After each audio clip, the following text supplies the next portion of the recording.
Oh. Oh, my dear. My dearest. I warned you. I said, do not go too near the edge. Why did you push me, Baron? Dear, why? You're dreaming. Oh. Dying.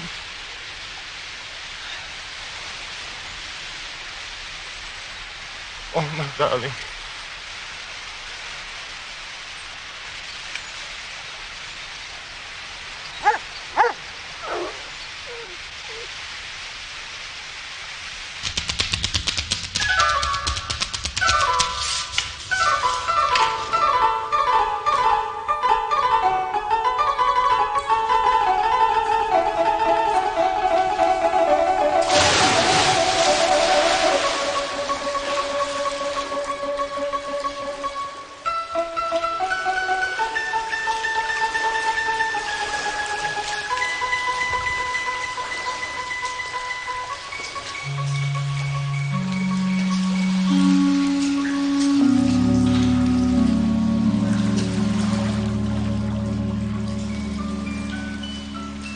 Stirring, Holmes? I know no more than this. There may be some fussy, self-important fool. It may be a matter of life or death. You grant this interview? I've already confirmed it. Do you know anything of the man? Only that the name Colonel Sir James Damery is a household word in society. I can tell you a little bit more than that. He has rather a reputation for arranging delicate matters which are to be kept out of the papers. He's a man of the world with a natural turn for diplomacy. I'm bound, therefore, to hope that it is not a false scent, that he has some real need of our assistance. Our? If you will be so good, Watson. I should be honored. Then until 4:30 o'clock, we can put the matter out of our heads.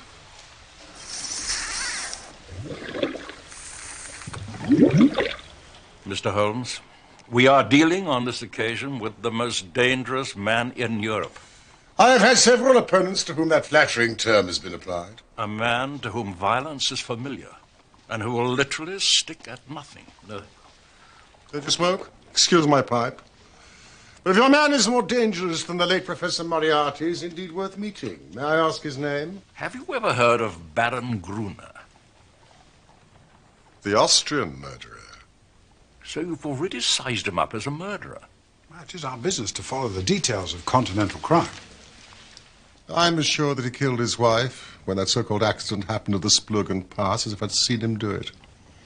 Just as I am certain that he disposed of the only witness, that innocent shepherd boy. Baron Gruner is now in England. Residing near Kingston, I'm informed. That is so. Might I also suppose you will have heard of General Merville? Khyber Pass fame. Indeed. General Merville has a daughter, Violet. Young, rich, accomplished, a wonder woman in every way. It is she, an innocent, we are endeavoring to save from the clutches of this fiend. He has some hold over her? The strongest of all where women are concerned, Mr. Holmes. Ah, love. Exactly. In marrying you, my darling, all my past sins shall be absolved. These aren't sins you've told me of. These are slanders. My angel. You were traduced, as are all great men. Yet I am determined you shall know my history, every part of it. Thus shall I come to the altar purified in soul and spirit, and worthy at last of your love. Just 6 weeks. Oh, Adelbert.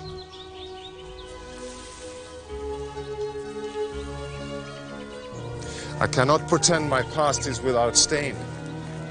No man born in poverty who has created his own fortune can say that and speak the truth or not.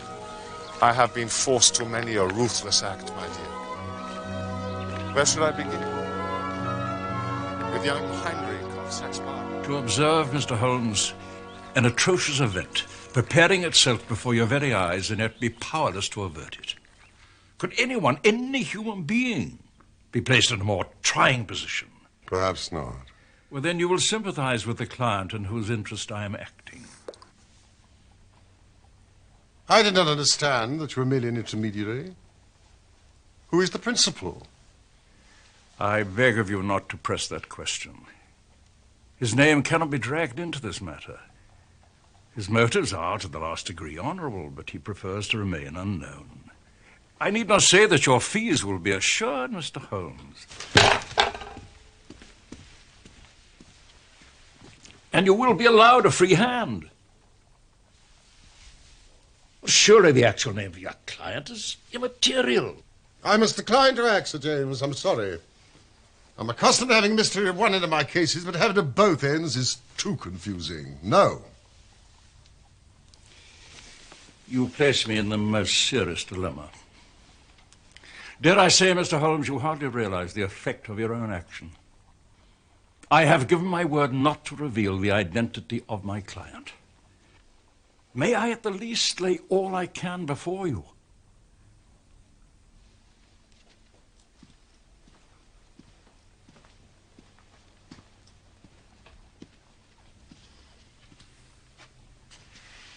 It is understood.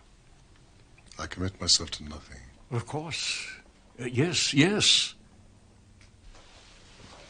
A perfect likeness. Who painted it? Hans of Innsbruck, a descendant of Klaus, the sculptor famous for his bronzes, such as this. I shall commission Hans to attempt your likeness, my precious. I love this room. It breathes of you.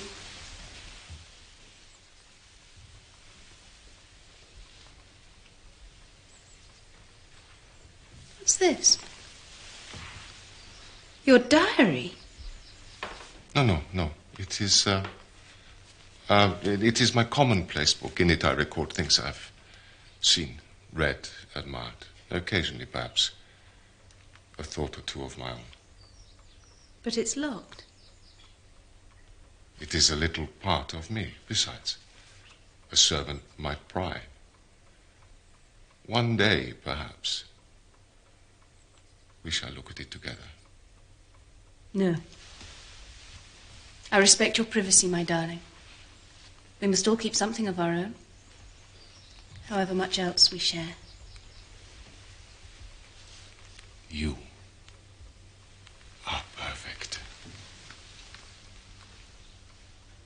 You must teach me about porcelain, Adelbert. I shall. Collecting is such a pleasure, such a delight. It is a passion with me, just as you are, my precious. The villain has attached himself to the lady with such effect that he has completely and absolutely won her heart. She will not hear one word against him. To sum up, she proposes to marry him next month. As she is of age and has a will of iron, it's hard to know how to prevent her. Does the infatuated young woman know of the Swiss episode? The cunning devil has told her every unsavory scandal of his past life, but always in such a way as to make himself out to be the innocent martyr. She accepts his version and will listen to no other, not even her father's. Dear me, Sir James, have you not inadvertently let out the name of your client? The general? Oh, no, Dr. Watson. That strong soldier's been utterly demoralized by this incident.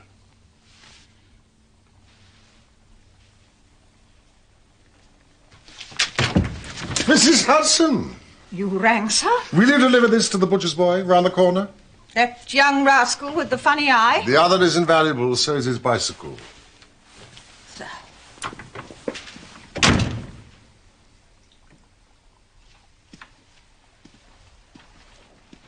How may I keep in touch with you, Sir James?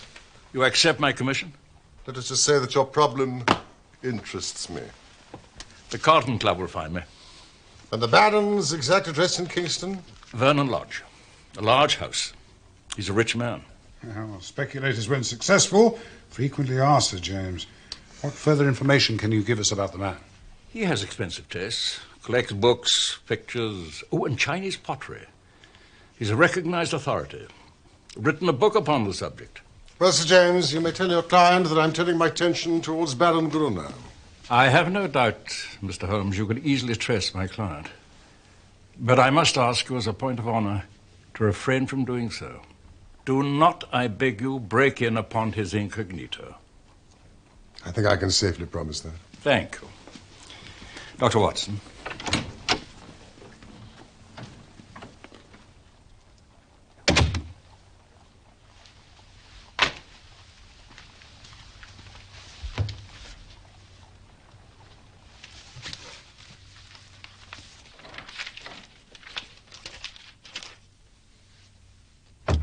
You're wasting your time, Watson.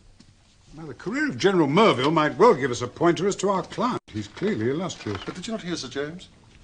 His request was to you, Holmes. But that is shameful, Watson. Shameful. Besides, our minds should be more gainfully employed. Desist.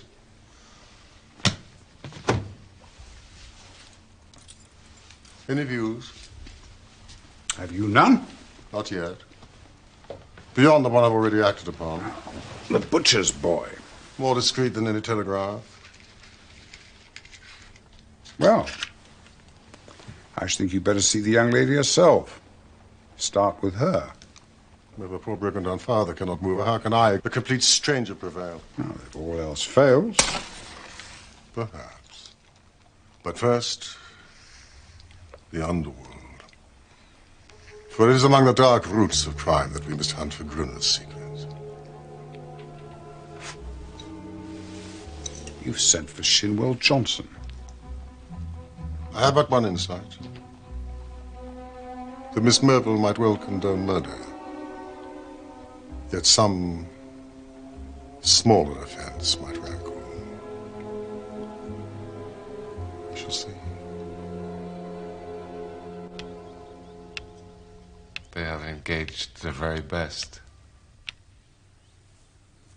Show him in.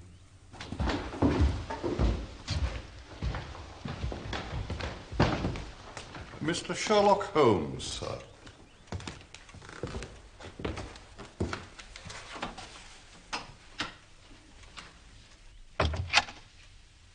I rather thought I should see you sooner or later, Mr. Holmes.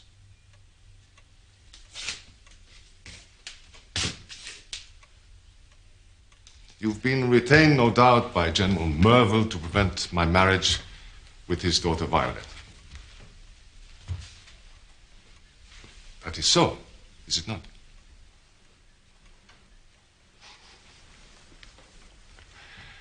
Let me advise you very strongly, Mr. Holmes, to draw off at once, sir. Draw off? My dear man, you'll only ruin your well-deserved reputation. This is not a case in which you can possibly hope to succeed. Draw off, sir. It is curious, but that is the very advice that I've come to give you. Let me put it to you man to man. If you persist in this marriage, you will raise such a swarm of powerful enemies, England will be too hot to hold you. Surely you'll be wiser to draw off. Excuse my amusement, Mr. Holmes, but it really is very funny seeing you trying to play a hand with no cards in it. Not a color card there, sir. Nothing but the smallest of the small. So you think? So I know, sir. So I know. Let me make the thing clear to you. You consider your hand so strong that you could afford to show it? Certainly, since it becomes plain that in this instance you are clearly out of your depth, Mr. Holmes. Could it be that your capabilities have been subject to hyperbole? Your hand, Gruner, show it. Won't you sit down? I think I shan't. Please yourself.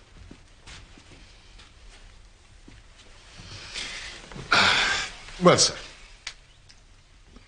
it happens I have been fortunate enough to win the entire affection of Miss Merville.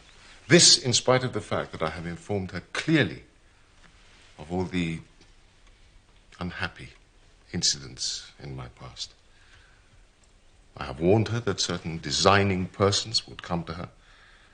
I hope you recognize yourself in this. And would tell her of these things. I have instructed her how to treat them. She's well prepared for you. She will no doubt give you an appointment. And she will listen. It will be to no avail, however. If you wish to speak, now is your moment. No. This is not the moment. Oh, by the way, Mr. Holmes, did you know the French agent Lebrun? Of course. So you know what befell him? He was beaten in the Montmartre district of Paris and crippled for life. Quite so. By an odd coincidence, he had been inquiring into my affairs. Don't do it, Mr. Holmes. It's not a lucky thing. My last word to you is, you go your way. Let me go mine. And mine to you, Gruner, is if you aspire to be accepted into English society, you do well to remove the band from your Havana before lighting it. Otherwise, you'll be put down for a bounder.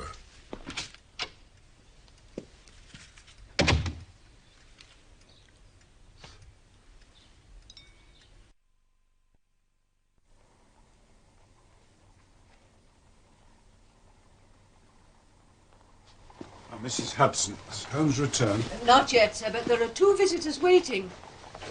Thank you, Mrs. Hudson.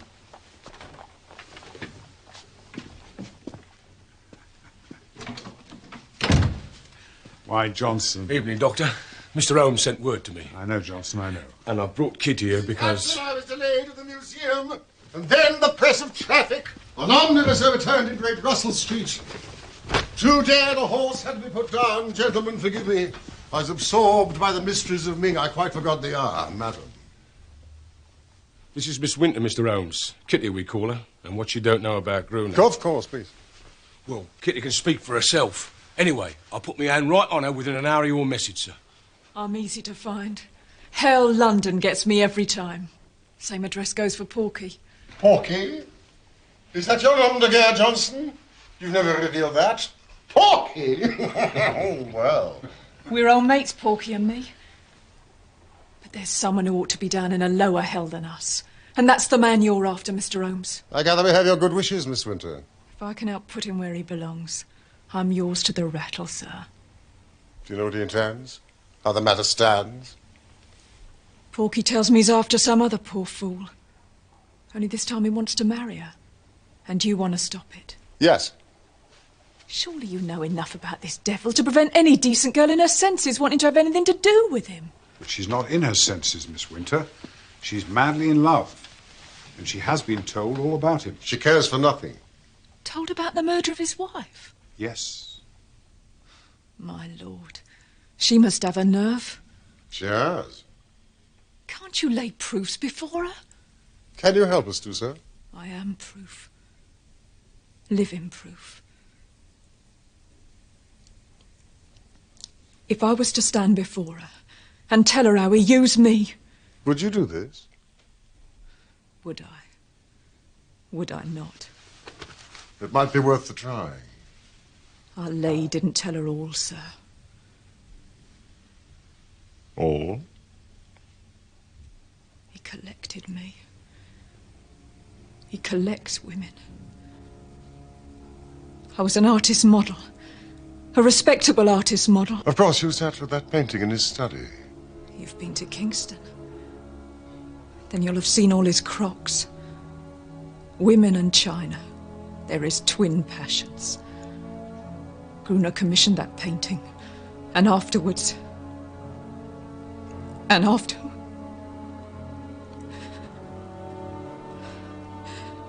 Well, let's just say I can never work again. Never. Never. I am exceedingly obliged to you, Miss Winter. We shall indeed interview Miss Myrtle together. My client will compensate you most liberally. Oh, none of that, Mr. Holmes. I'm not out for money. Just let me see this man in the mud. In the mud with my foot in his face. That's my price.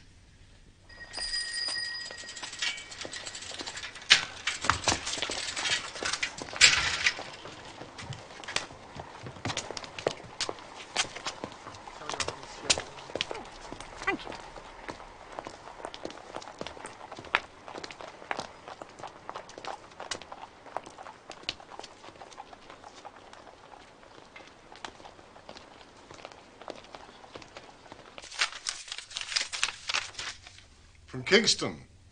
Thank you, Mrs. Hudson. No reply. Shall we dine?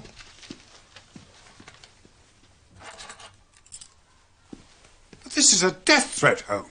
Do you expect anything less from the Baron, Gurner? Holmes, have a care. Oh, Watson, come along.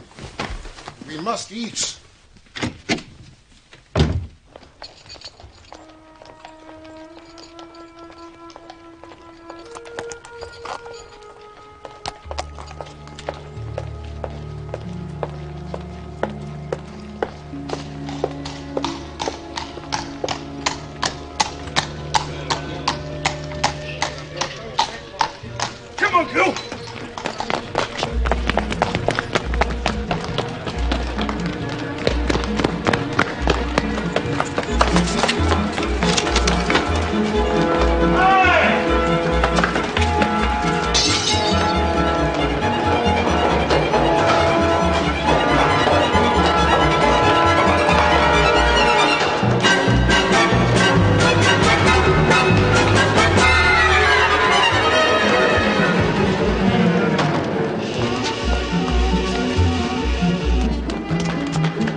Following no more. Don't you believe it?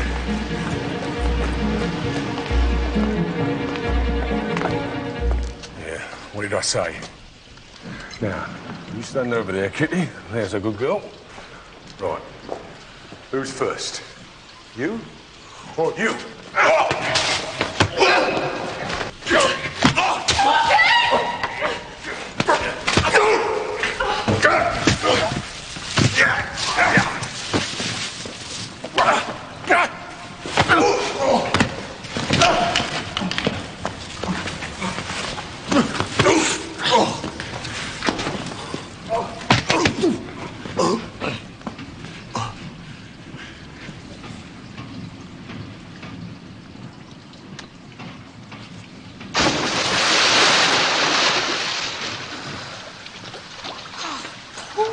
Amateurs. Ain't done no time. Don't know nothing. Come on, girl.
There's two persons wish to see you, sir. Persons? I could, in honesty, term them gentlemen, sir. I come.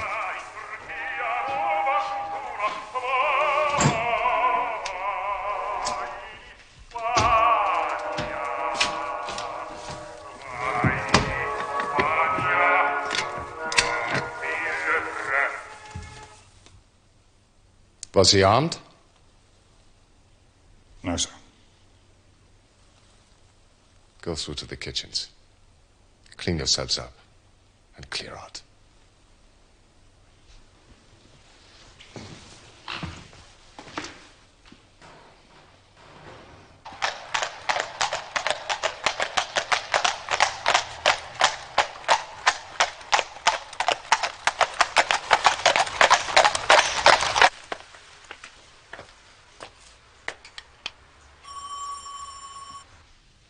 I have agreed to this visit out of respect for my father, Mr. Holmes, rather than for you. My fiancé assures me you are no longer what you were. A spent force.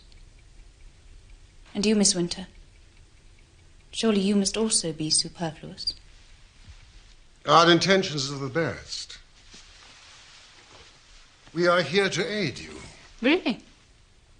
When you call to malign my fiancé? I am not renowned, Miss Melville, for the warmth of my affections, but I can appreciate them in others. Had I a daughter, I should, I hope, feel for you as the General does. Nor is his concern without foundation. There. The slander begins. No, I do not readily call upon anyone to beg or to plead. But in Baron Gruner, please, I never speak idly, you have chosen not merely unwisely, but dangerously. Marry him, Miss Melville, and I assure you, with all the knowledge I have of the criminal mentality, you will be in mortal danger. Just as the former Baroness was. She too is infatuated and paid the fatal price. Her life for a fortune. That's a lie.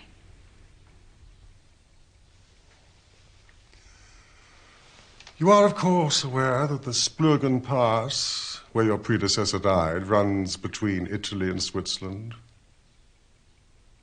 What does the geography matter? A great deal. When you plan to hurl a helpless woman off a cliff in one country to break her neck in another. But it was an accident.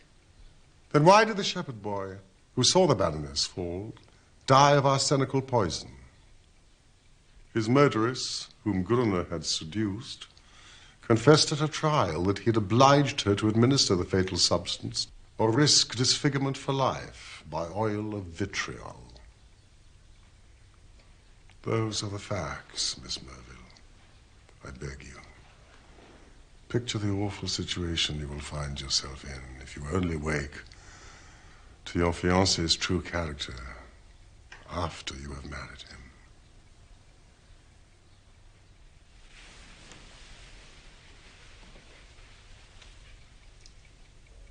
I have listened to you with patience, Mr. Holmes.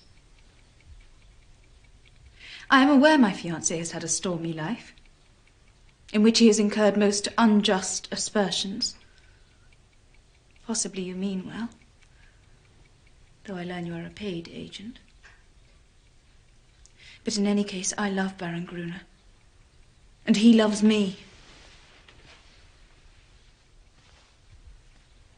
You have told me this young lady's name and that there is a reason for her presence? I'll say there is. And what exactly are you, Miss Winter? Me? I'll tell you. I'll tell you what I am. I was his mistress, that's who. One of 100. More. He's tempted, used, ruined and thrown aside as he will you too. Please. You marry this man, he'll be the death of you. Maybe a broken heart or a broken neck, but he'll have you. Oh, really? You may think yourself different. Thank you, Kitty. You made yourself admirably clear. I am aware of 3 occasions in my fiancé's life when he has become entangled with designing women. And I am assured by him of his hearty repentance. Him? Repent? And only 3? Oh, you fool. You stupid fool. Mr. Holmes, I have obeyed my father's wish in seeing you, but I am not compelled to listen to the slanderous ravings. Ravings? Ravings? My God. I'll show you.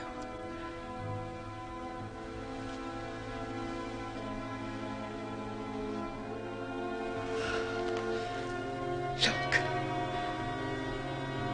Look. See that? And he... oil of vitriol. He did it. Oh, yes. He did it. Your fiancé. That's a lie. It's a lie. Thank you, Kitty.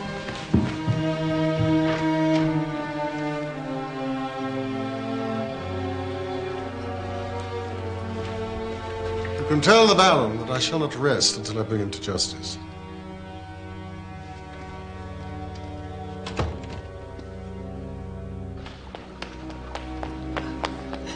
Miss Winter!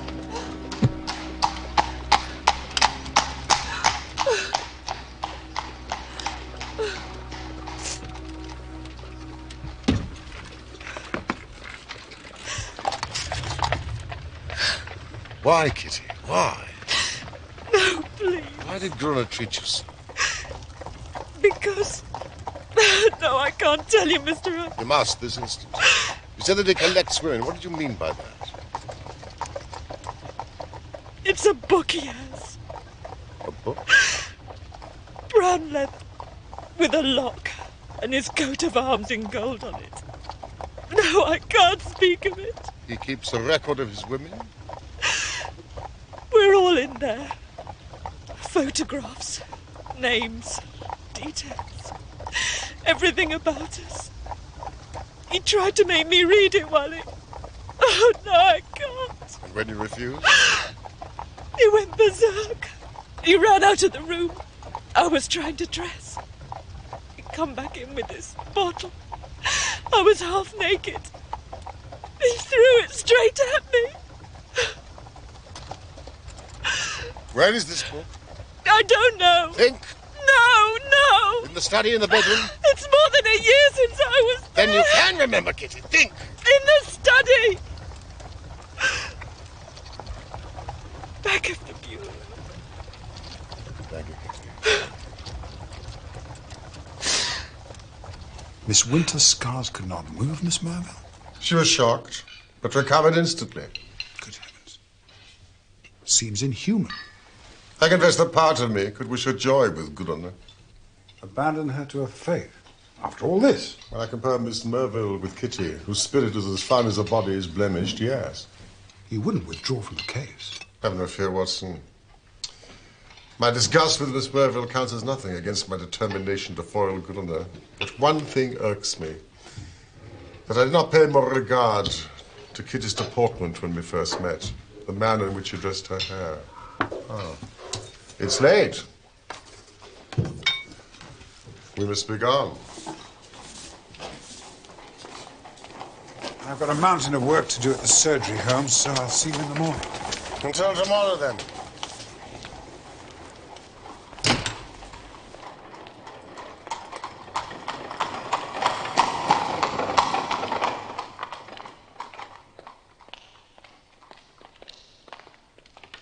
All right, Sherlock Holmes, let's be having you. Ah, and I can guess to whom I owe this pleasure.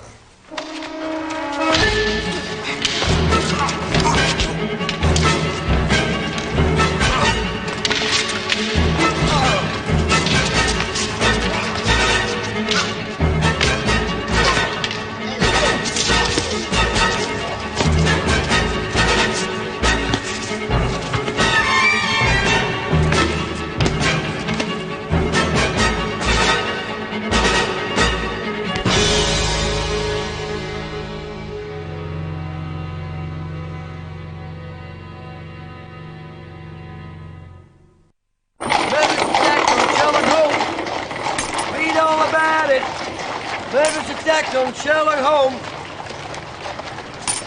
Murderous attack on Sherlock Holmes. Read all about it. Murderous attack on Sherlock Holmes. Read all about it. Read all about it. Murderous attack on Sherlock Holmes.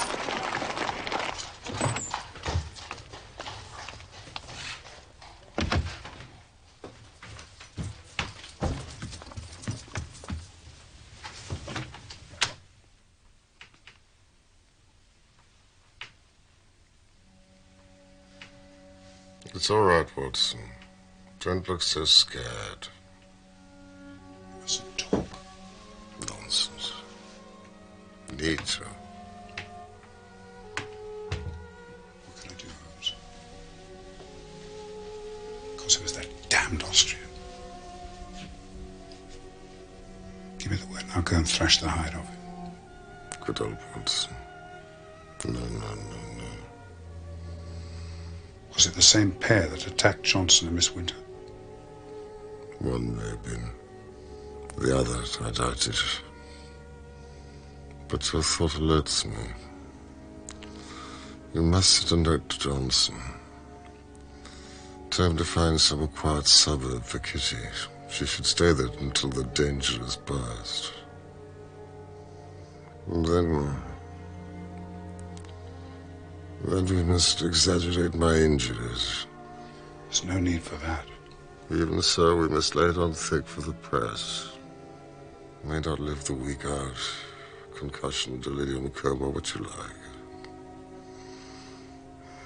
We must issue the gravest bulletins.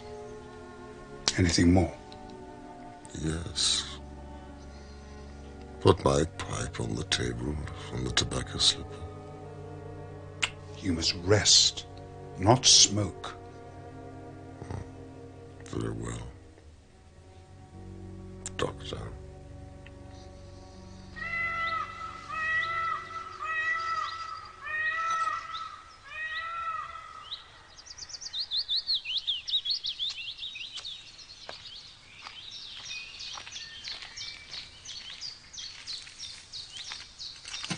Ah, my dearest, every day you become more precious to me.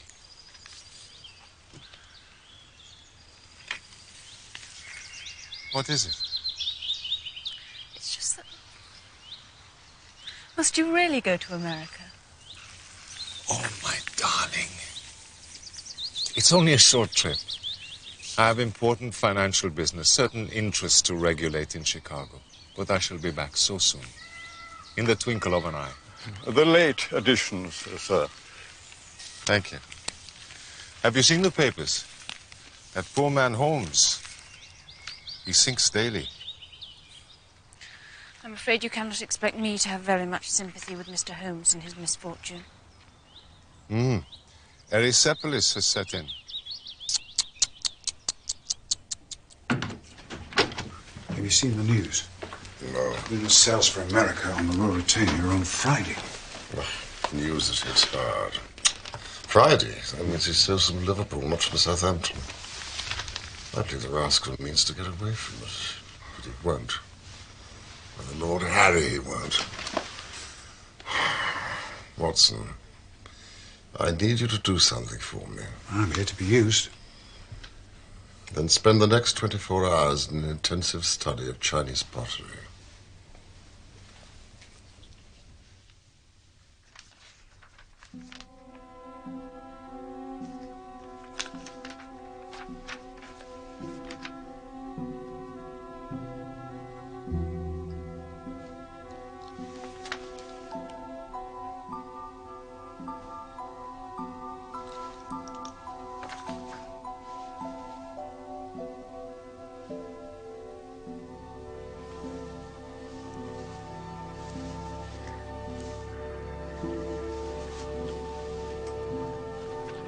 Whoa, 1368-39.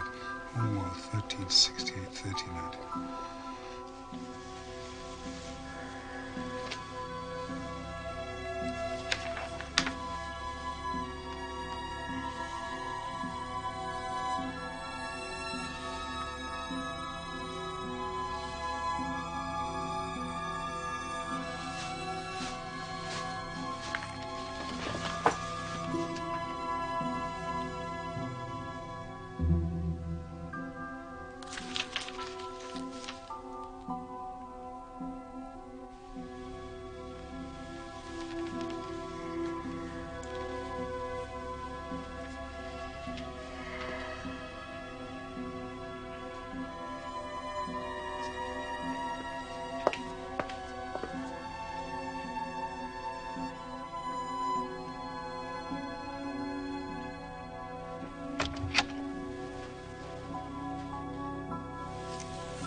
Sleeping now, sir. That'll be the morphine.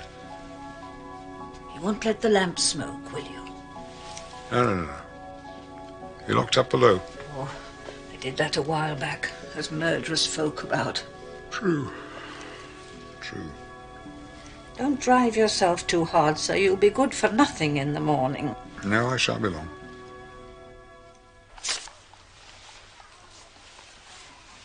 Dr. Hill Barton, 369 Half Moon Street, Mayfair West. Who's this? You. Me? That is your name this evening, Dr. Hill Barton. It is? Yes, when you call upon Baron Gruner at 8:30.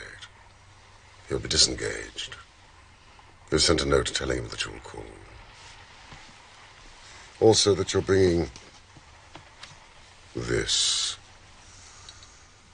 It is the real eggshell of the Ming dynasty. The complete set would be worth a king's ransom. You are a collector. The set has come your way. We've heard of the Baron's interest. Not averse to selling at a price. What price? Well, you're not exaggerate if you say it could hardly be matched in the world. Sir James got it for me. It comes from the collection of his client. Well, I could say that it should be valued by an expert. Oh, Watson, you scintillate today. I suggest Sotheby's, Christie. You're certain he'll see me? Oh, yes. It's the collection mania in its most acute form. One last question, Holmes. Mm-hmm. Why have you made me a broker in antiques? To gain time. The opportunity to acquire a set such as this may persuade the Baron to postpone his visit to the United States. Now I understand. Elementary psychology, Watson.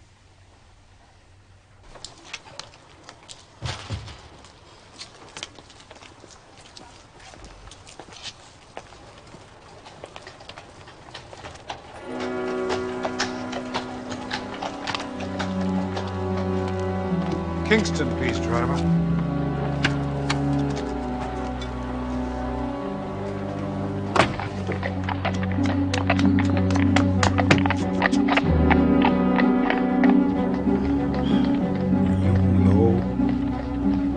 Song Juan.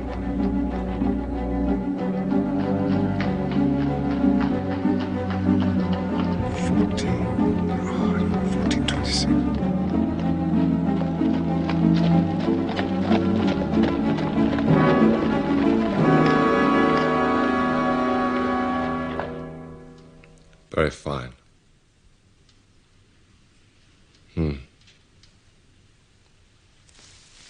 Very fine indeed.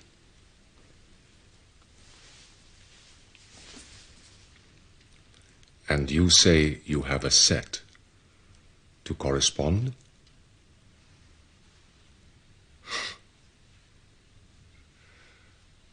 I know of only one in England to match it. Would it be indiscreet of me if I were to ask how you obtain this? Does it really matter? Of course it matters with precious objects such as these provenances or... Well, you can see the piece is genuine. As to the value, I'm perfectly content to take an expert's assessment. I had supposed you were an expert, Dr. Hill Barton. I meant an independent assessment. Of course. I have some recently acquired pieces of celadon you might care to view. By all means. Please.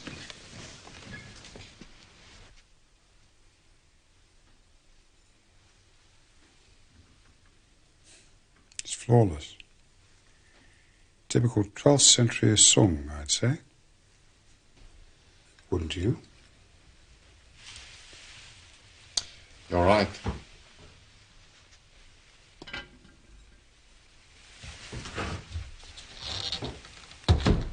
And this?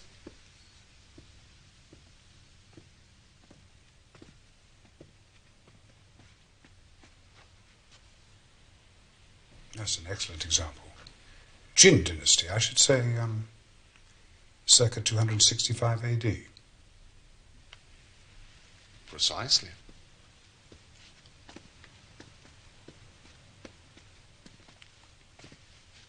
And these? Typical of Celadon, would you say? Give me time, give me time. I am giving you time, sir. Quite so. I should also be interested in your views on the marks of the Hung Wu. The marks of the Hung Wu? That's a vexed question. A vexed question indeed, sir. There are no marks on the genuine Hung Wu. This is intolerable, sir. I came here to do you a favor, not to be examined as if I were a schoolboy. You came here to spy. Not so. You may have found it easy to inveigle your way in here upon false pretenses, but by God, sir, you shall find it harder to get out. Raise your hands above your head, Dr. Watson. What's that? Holmes! You! Don't move! I shall shoot you through the head, rather than the heart. And then inform the police. I mistook you for a common burglar. That is a role that I played before, with some success. Without any doubt, sir, this will be your last time. Baron! Hit him!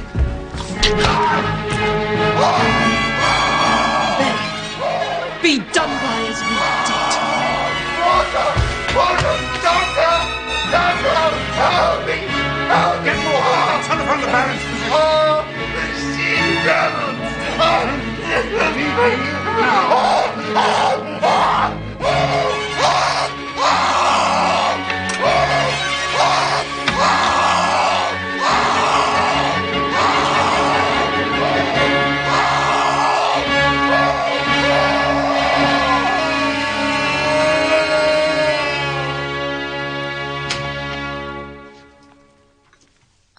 Sir James, forgive me for summoning you at this late hour.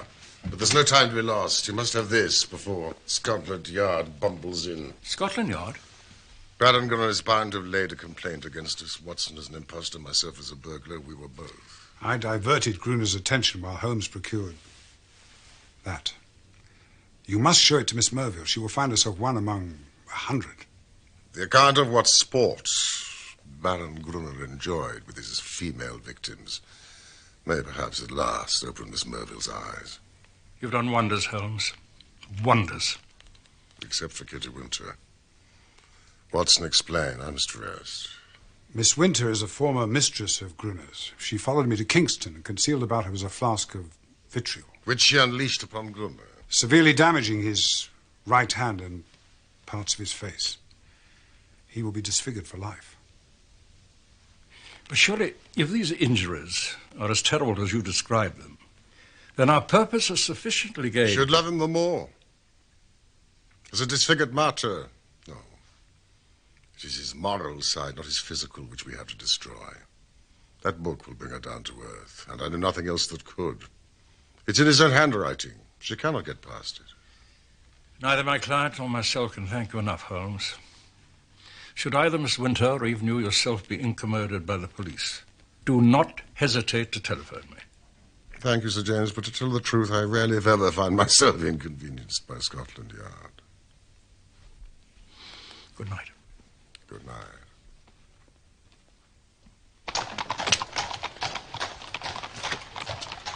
I would like to thank you too, Watson. Thanks. Oh, by the way, Ming dish. By Jove, yes. Worth the king's ransom, I understand. What's that?